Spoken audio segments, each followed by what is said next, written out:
नमस्कार। स्वागत है दोस्तों आपका हमारे चैनल सही ट्रेड में। दोस्तों आज हम बात करने वाले हैं फ्यूचर ट्रेडिंग के बारे में। फ्यूचर ट्रेडिंग क्या होता है, फ्यूचर ट्रेडिंग का प्रॉफिट एंड लॉस किस तरीके से कैलकुलेट होता है, डेली एमटीएम किस तरीके से आपके अकाउंट में आ जाता है, उसके रिस्क क्या क्या है, एडवांटेजेस क्या क्या है, ये सारी चीज़ें हम इस वीडियो में आज कवर करने वाले हैं। तो वीडियो को एंड तक देखिए और अब तक अगर हमारे चैनल को आपने सब्सक्राइब नहीं किया है तो जल्दी से चैनल को सब्सक्राइब कर दीजिए।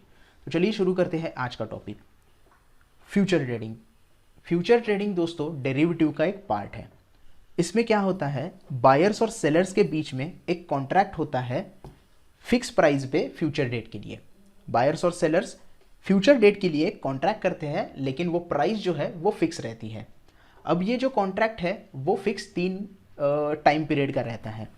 मतलब पहला टाइम पीरियड जो है वो करंट मंथ का कॉन्ट्रैक्ट होता है, दूसरा होता है नेक्स्ट मंथ का कॉन्ट्रैक्ट और तीसरा होता है फार मंथ का कॉन्ट्रैक्ट। तो एक साथ आप 3 महीने का यहाँ पे कॉन्ट्रैक्ट ट्रेड कर सकते हो।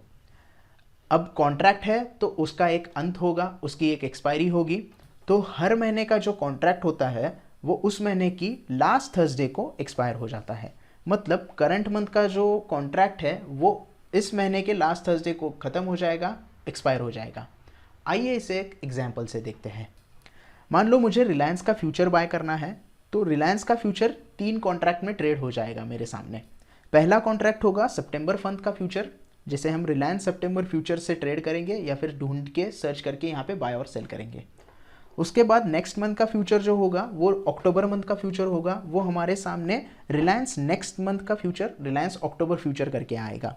और उसके बाद नवंबर का फ्यूचर हमारे सामने रिलायंस नवंबर फ्यूचर करके यहाँ पे ट्रेड हो जाएगा। तो यहाँ पे हमें पता चलता है कि सितंबर का मंथ का जो फ्यूचर है वो सितंबर की लास्ट थर्सडे को एक्सपायर हो जाएगा। वैसे ही अक्टूबर मंथ का जो फ्यूचर होगा वो अक्टूबर की लास्ट थर्सडे को एक्सपायर हो जाएगा और नवंबर का जो फ्यूचर होगा वो नवंबर की लास्ट थर्सडे को एक्सपायर हो जाएगा। तो जैसे ही सितंबर मंथ का फ्यूचर एक्सपायर हो जाएगा, हमें दिसंबर मंथ का फ्यूचर वहाँ पे ट्रेड करने के लिए अवेलेबल हो जाएगा। तो हमेशा एक साथ 3 यहाँ पे कॉन्ट्रैक्ट आपको ट्रेड करने के लिए अवेलेबल रहते हैं। अब क्योंकि ये कॉन्ट्रैक्ट है तो इसका एक लॉट साइज होता है, क्योंकि फ्यूचर जो होता है वो हमेशा लॉट्स में ट्रेड करना होता है। अब डिलीवरी की तरह 1 शेयर 10 शेयर या 100 शेयर यहाँ पे नहीं बाय कर सकते, आपको यहाँ पे लॉट बाय करना होता है। जैसे इस एग्जांपल में रिलायंस का आप फ्यूचर बाय करना चाहते हो तो आपको 250 का एक लॉट बाय करना होगा।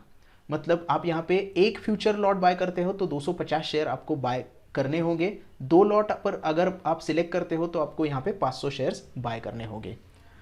क्योंकि ये एक फ्यूचर है और एक कॉन्ट्रैक्ट है तो कॉन्ट्रैक्ट की एक वैल्यू होगी। तो ये कॉन्ट्रैक्ट की वैल्यू क्या होती है, उस फ्यूचर कॉन्ट्रैक्ट का टोटल जो अमाउंट रहता है वो उसकी वो कॉन्ट्रैक्ट की वैल्यू रहती है। यहाँ पे कैलकुलेट कैसे होती है, लॉट साइज को अगर हम फ्यूचर प्राइस से मल्टीप्लाई करेंगे तो हमारी कॉन्ट्रैक्ट की वैल्यू आ जाएगी, वो टोटल कॉन्ट्रैक्ट की वैल्यू होगी। जैसे इस एग्जाम्पल में रिलायंस का अगर मुझे सितंबर फ्यूचर बाय करना है तो मेरे कॉन्ट्रैक्ट की जो वैल्यू होगी वो होगी 250 इंटू फ्यूचर की प्राइस जो चल रही है 2328 रुपये, इसका मल्टीप्लिकेशन जो कि टोटल अमाउंट आएगी 5,82,000 रुपये। मतलब मेरे टोटल ट्रेड का एक कॉन्ट्रैक्ट वैल्यू है वो होगा 5,82,000 रुपये। तो इस तरीके से आप यहाँ पे कॉन्ट्रैक्ट वैल्यू कैलकुलेट कर सकते हैं। अब फ्यूचर ट्रेडिंग का मीनिंग क्या होता है दोस्तों, जैसे कि हमें पता है कि आज 3 सितंबर है और यहाँ पे रिलायंस का स्पॉट प्राइस जो है वो 2,320 रुपये चल रहा है और उसका फ्यूचर प्राइस जो होगा वो कुछ सितंबर फ्यूचर चल रहा है 2,328, अक्टूबर फ्यूचर चल रहा है 2,333 और रिलायंस का फ्यूचर नवंबर का फ्यूचर चल रहा है 2,338 रुपये। तो ये फ्यूचर प्राइस क्या होता है दोस्तों, पब्लिक का बेस्ट गेस होता है कि एक्सपायरी के दिन, मतलब जो लास्ट थर्सडे होगा उस एक्सपायरी के दिन स्पॉट प्राइस कितने तक जा सकता है। मतलब अगर स्पॉट प्राइस पब्लिक को लगता है एक्सपायरी के दिन 2,328 रुपये तक जाएगा तो वो उसका फ्यूचर प्राइस हो गया, क्योंकि पब्लिक आज यहाँ पे बैठ के फ्यूचर की डेट के लिए प्राइस फिक्स कर रही है। तो यहाँ पे 2,328 जो स्पॉट प्राइस जा सकता है इसके लिए पब्लिक आज फ्यूचर इसका खरीद रही है। तो इस तरीके से यहाँ पे फ्यूचर प्राइस आपको पता चलता है, राइट। अब यहाँ पे फ्यूचर बाइंग और सेलिंग किस तरीके से होती है। मान लो सितंबर का रिलायंस का फ्यूचर 3,228 रुपये चल रहा है, जिसका 250 रुपये का एक लॉट है। अगर बायर्स इसे बाय करना चाहता है तो वो बाय का कॉन्ट्रैक्ट यहाँ पे ले लेगा। फ्यूचर प्राइस उसकी होगी 2328 रुपये। मान लो मुझे ये सेल भी करना होगा तो मैं यहाँ पे सेल का कॉन्ट्रैक्ट करूँगा कि मुझे रिलायंस सितंबर फ्यूचर 2328 रुपये में सेल करना है। तो इस तरीके से यहाँ पे आप बाय और सेलिंग का कॉन्ट्रैक्ट कर सकते हैं। अब ये कब बाय करना है और कब सेल करना है, जैसे कि एक्सपायरी डेट तक बायर्स या फिर सेलर्स को अगर लगता है कि स्पॉट प्राइस जो है वो फ्यूचर प्राइस से ज़्यादा रहने वाली है, तो यहाँ पे क्या बायर्स क्या करता है कि वो फ्यूचर बाय कर लेता है, क्योंकि उसको पता है कि स्पॉट प्राइस एक्सपायरी तक बढ़ने वाली है और जैसे जैसे स्पॉट प्राइस बढ़ती है वैसे वैसे फ्यूचर प्राइस भी बढ़ती चली जाती है। तो उसको अल्टीमेटली क्या होगा, स्पॉट प्राइस बढ़ेगी तो फ्यूचर प्राइस बढ़ेगी, फ्यूचर प्राइस बढ़ेगी तो आज जो उसने फ्यूचर प्राइस पे बाय किया है वो भी प्राइस उसकी बढ़ती चली जाएगी और उसको वहाँ पे प्रॉफिट हो जाएगा। वैसे ही अगर कोई सेलर है उसको लगता है कि स्पॉट प्राइस जो है वो यहाँ पे फ्यूचर प्राइस से कम होने वाली है, तो वो क्या करेगा, वो फ्यूचर वहाँ पे बेच देगा, क्योंकि उसको पता है कि जैसे जैसे स्पॉट प्राइस कम हो जाएगी फ्यूचर की प्राइस भी कम हो जाएगी, इसलिए उसने पहले ही वो फ्यूचर बेच दिया। तो जैसे स्पॉट प्राइस एक्सपायरी तक कम हो जाएगी उसकी फ्यूचर वैल्यू भी कम हो जाएगी और जो डिफरेंस होगा, उसने हाई प्राइस पे सेल किया तो वो लो प्राइस पे बाय करके बीच का डिफरेंस उसका प्रॉफिट हो जाएगा। इसकी 3 पॉसिबिलिटीज होती है दोस्तों। एक्सपायरी डेट पे आपको 3 पॉसिबिलिटीज होगी। अगर आपने फ्यूचर, हम बाय की साइड पे देखेंगे पहले, फिर सेल की साइड पे देखेंगे।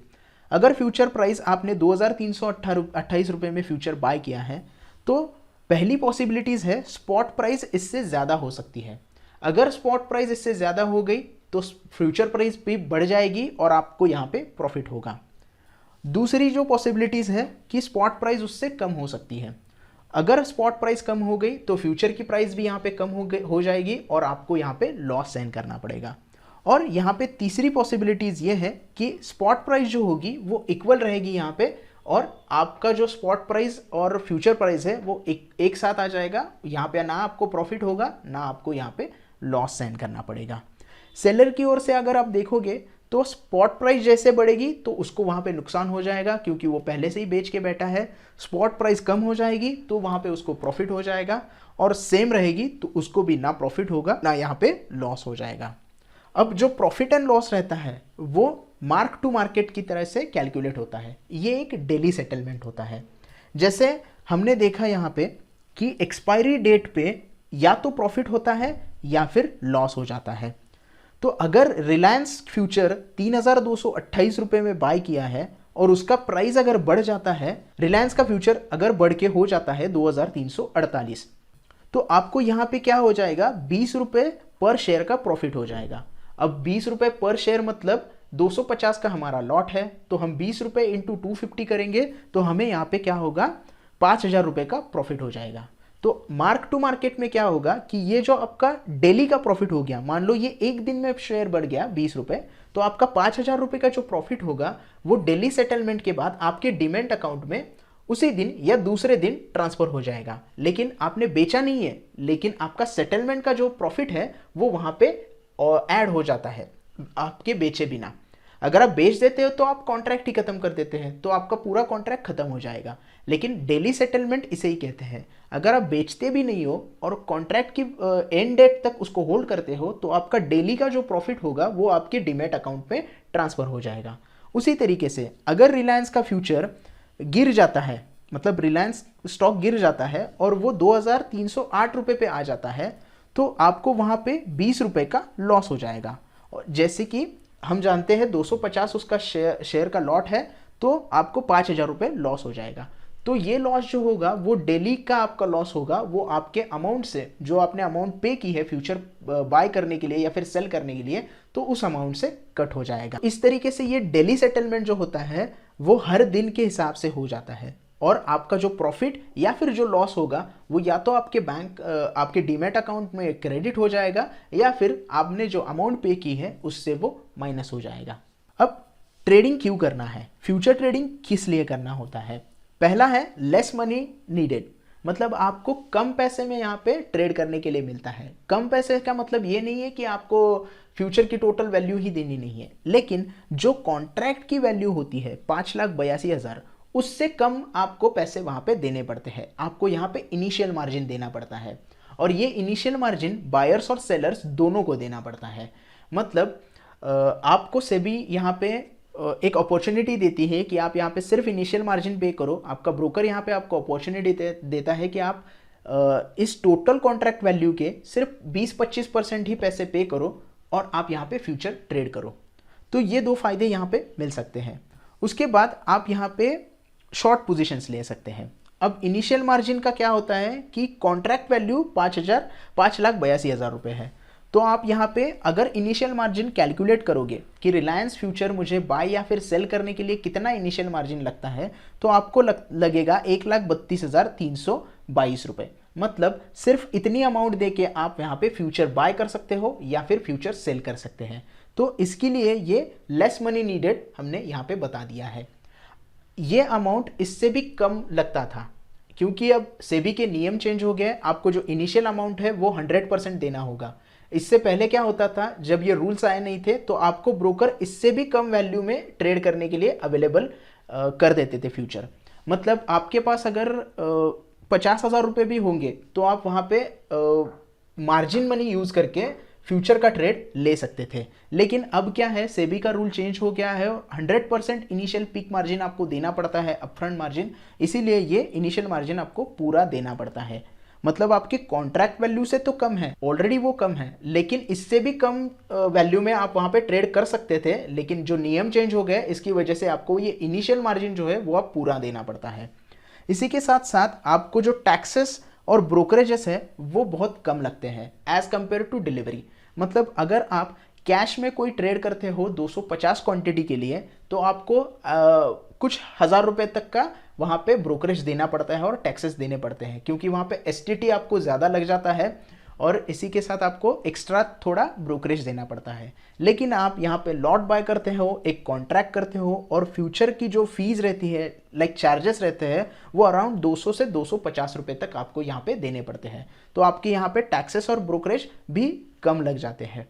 अब यहाँ पे रिस्क क्या है दोस्तों, अगर फ्यूचर की वैल्यू 10% से भी गिर जाती है, मतलब आपने 2,328 रुपये में वो फ्यूचर बाय किया है, उसकी वैल्यू अगर 10% गिर जाती है तो उसकी वैल्यू हो जाएगी 2,095 रुपये। आपने इनिशियल मार्जिन यहाँ पे किया है 1,32,322 रुपये का, तो इनिशियल वैल्यू आपने कम पे की है, लेकिन स्टॉक तो 232 रुपये माइनस हो गया है। तो 232 रुपये जैसे ही वो माइनस हो जाता है तो 232 इंटू 250, क्योंकि आपने लॉट बाय किया है तो आपका जो पर प्रॉफिट 232 रुपये माइनस है वो लॉट के हिसाब से माइनस हो जाएगा। तो आपको जो लॉस यहाँ पे सहन करना पड़ेगा वो अराउंड 43.98% करना पड़ेगा आपकी इनिशियल वैल्यू में से, क्योंकि आपने पूरी कॉन्ट्रैक्ट वैल्यू नहीं दी है, आपने सिर्फ इनिशियल अमाउंट यहाँ पे किया है। तो आपका जो लॉस होगा वो 58,200 रुपीज़ होगा, क्योंकि स्टॉक 10% गिर गया है, और आपका इनिशियल मार्जिन फिर रह जाएगा 74,122 रुपये। इसी तरीके से अगर कंटिन्यूस 2 दिन स्टॉक गिर जाता है तो आप यहाँ पे इनिशियल मार्जिन आपका जो पे किया है वो खत्म हो जाएगा, और आपको वो फिर मार्जिन कॉल आने लग जाएंगे। या तो आपका ब्रोकर आपको बोलेगा कि आप पोजीशन से एग्जिट कर दो, या फिर वो बोलेगा कि और पैसे यहाँ पे ऐड कर दो ताकि हम आपका वो जो कॉन्ट्रैक्ट है वो कंटिन्यू कर सके। तो ये यहाँ पे रिस्क होती है। डिलीवरी से थोड़ा ज़्यादा यहाँ पे हमें रिस्क लेनी पड़ती है, क्योंकि डिलीवरी में अगर स्टॉक 10% चला गिर भी जाएगा तो हम इसे होल्ड कर सकते हैं थोड़े ज़्यादा दिनों के लिए, क्योंकि ये कॉन्ट्रैक्ट है फ्यूचर का, तो ये एक्सपायरी डेट तक हमें होल्ड करना होता है। और अगर एक्सपायरी डेट तक हमारा वो लॉस रिकवर नहीं हो जाता तो हमें आगे जाके लॉस में वो ट्रेड एग्जिट करना होता है। तो डिलीवरी से थोड़ा ज़्यादा यहाँ पे रिस्क है, लेकिन आपको यहाँ पे प्रॉफिट अगर दिखाई देगा, यही स्टॉक अगर 10% बढ़ जाएगा तो आपको यहाँ पे अच्छा खासा प्रॉफिट भी हो सकता है। तो इस तरीके से दोस्तों फ्यूचर में ट्रेडिंग करना होता है। आपके पास थोड़ा सा ज़्यादा अमाउंट लगेगा, क्योंकि जो रिटेल ट्रेडर्स है वो एक ट्रेड 1-1.5 लाख रुपए तक का कभी कभी नहीं ले सकते, इसीलिए वो छोटे ट्रेड में ट्रेड करते हैं। लेकिन आप अच्छे से फ्यूचर ट्रेडिंग का एनालिसिस करके फ्यूचर ट्रेडिंग करोगे तो आपको अच्छा खासा यहाँ पे फ़ायदा हो सकता है। ये था वीडियो दोस्तों फ्यूचर ट्रेडिंग के ऊपर। आशा करता हूँ कि आपको वीडियो अच्छे से समझ में आ गया हो। वीडियो अगर समझ में आ गया हो तो प्लीज़ लाइक कीजिएगा, दोस्तों के साथ शेयर कीजिएगा, और हमारे चैनल को भी जल्दी से सब्सक्राइब कर दीजिएगा। धन्यवाद।